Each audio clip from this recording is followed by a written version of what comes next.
everyone, I hope you're having a great day. My name is Isam and welcome to the channel. So if you have watched my channel lately, I made a trading, or I changed my old Yamaha Super Tenere for a dual sport bike for an Honda XR650L. It is 2019 when I got it, had 2,500 miles, and I have put already over 600 miles. Like right now I have like 3,170 miles. So I done a couple trips. The one trip was for 2 nights, and the second trip was for no, the first one was for 1 night, the second one was for 3 nights, and both of them, they were like moto camping in a remote, lake around here. It's called Table Rock, and around that lake there is so many, trails, dirt roads and gravel roads, and also I done some highways, and I got to try, about everything with this bike. So I have a question from a friend. He have a big adventure bike, and he asked me like how was, the transition, how was, changing from a big bike to a smaller bike. It's considered a big dual sport or heavy dual sport bike.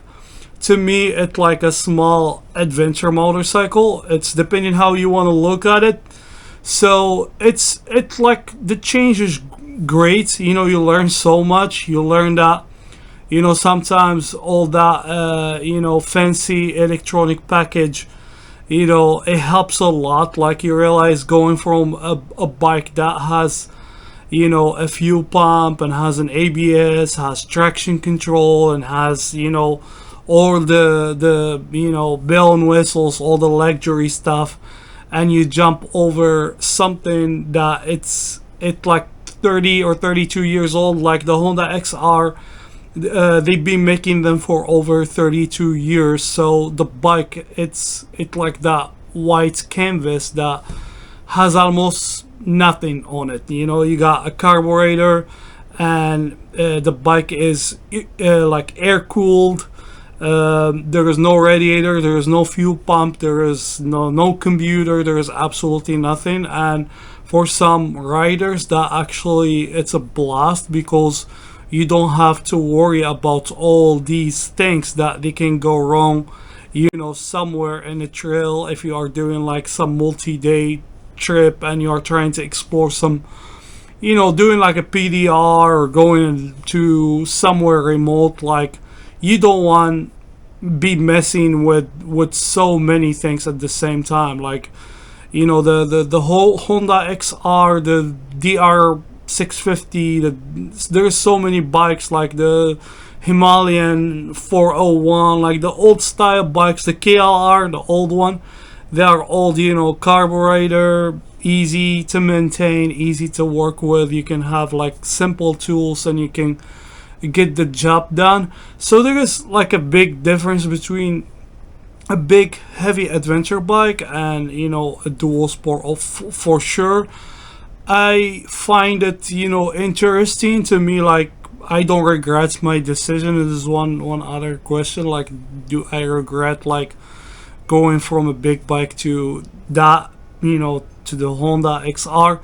I truly don't. I find it like, very interesting. It's a great learning experience. You are going to be learning so much.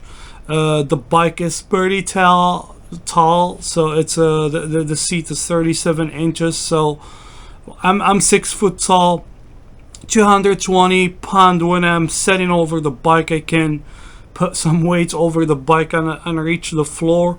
I can reach with both feet, like tippy toe with both feet, but I can flat one foot just fine. Sometimes when you are doing some technical off-roading, and for example your front end is the front tire is over a rock or something, so that it's giving it more ground clearance, and you are trying to reach the ground. So if you are not cautious, you can drop the bike. I have dropped the bike in these 2 trips like 8 times. I have damaged so many things. I damaged some bolts and stuff. The rack for the luggage, it got damaged. I had to rebuild few things on it, drill more holes, put more, some heavy duty bolts, and I damaged the throttle because the handguard was pushing in the throttle, and the throttle starting to get stuck where I cannot keep momentum or anything. Like once you open the throttle gets stuck. It's almost like you whiskey throttle all the time. This is why I was stalling the bike so much, because I don't want to give it too much, and it throw me a couple times. And when I dropped the bike on the other side, so the handlebar was pushing in the clutch, so the clutch started to get stuck in there. That last ride, it was kind of a disaster a little bit. If you have watched it, if you want to watch it, just get in my channel. I have it in paperless over there if you want to watch it. The bike is excellent. The torque, it's amazing. You can crawl over anything. Like that bike, the torque is amazing on it.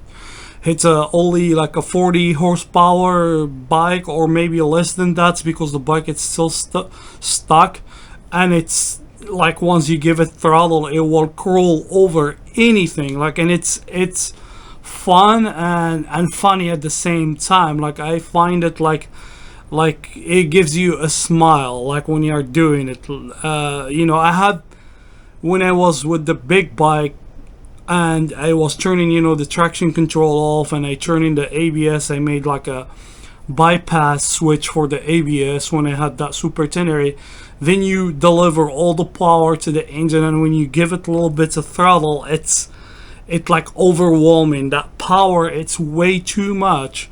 When you take 1,000cc or a 1,200cc to do some off-road, but this one, it's just perfect. Like that torque, I feel like this bike shines when you are doing some some off-road. And my off-road, we go exploring, so our speed, like when we are doing technical stuff, it's between like maybe 15 mile per hour and 20 mile. Like we are not trying to pop wheelies or jump hills or anything like that. We are just average riders. Like we are just taking our time to go explore and trying to find some interesting natural places and stuff like that. We are not racing or chasing each other, or the zombies that are chasing us or anything like that. We're taking it super easy. We're just exploring. So this bike makes it pretty easy. Like it's like it's almost like a relief. I'm sitting down most of the time, and I'm just giving it like throttle on first gear, and the bike is just going. It doesn't even want to stop. I'm thinking about changing the sprocket in the front, to put the 14, because sometimes you want that extra power, and the gear ratio between the first and the second gear, it's way too far, so it makes it a little bit hard when you want to give it a little bit of power. But so far it's pretty good. I find the bike, like if you are doing some twisties, you can't push the bike that hard because of the 21 inch in the front and the 18 in the rear, and with the dual sport tires.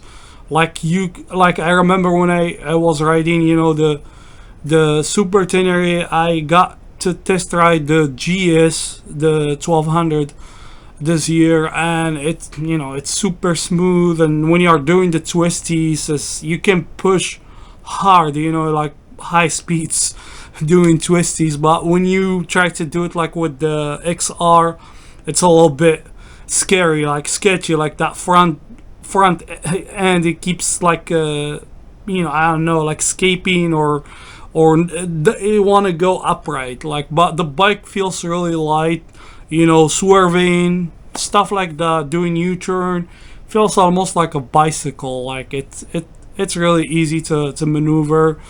The seat is not very comfortable. The seat, you need to get like a concept concept seat or to put like a pad or something. Right now I'm just put pad on there.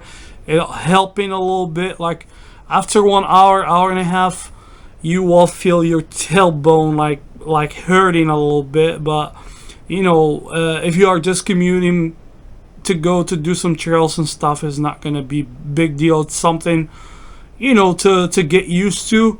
The, you know, the foot pegs, these set a little bit high, and you know, you are setting like you feel your legs, they are pushing up. I was looking for some options where you can lower the foot pegs, but you know, I'm not right now. I'm not complaining about it. It's still not bothering me or anything. There's a lot of stuff that you can change and make the bike comfortable for, you know, touring or for adventure riding and stuff like that. And I truly, so far, I love it. And if you are out there wanting to try, go give it a try. You know, like if I saw people that are comparing, you know, the 300L Rally, the CRF from the Honda to the XR, they like the XR more. And I saw like reviews between like the DR 650, the Suzuki, and the XR. Everyone is picking the XR because that bike shines when you want to do some off-road, and that's it. So you know, this is what I want to just say. Like I'm not regretting my, you know, my decision, you know, to go from a big adventure bike to a dual sport. I will say, like, maybe in the future, if I have, you know, this money, it's the problem. Like, if you have money, you can add another bike. You can have one for, like, adventure touring and keep one for the local trips and for the technical off-roading and stuff. Because breaking that big adventure bikes in the trails, it costs a lot.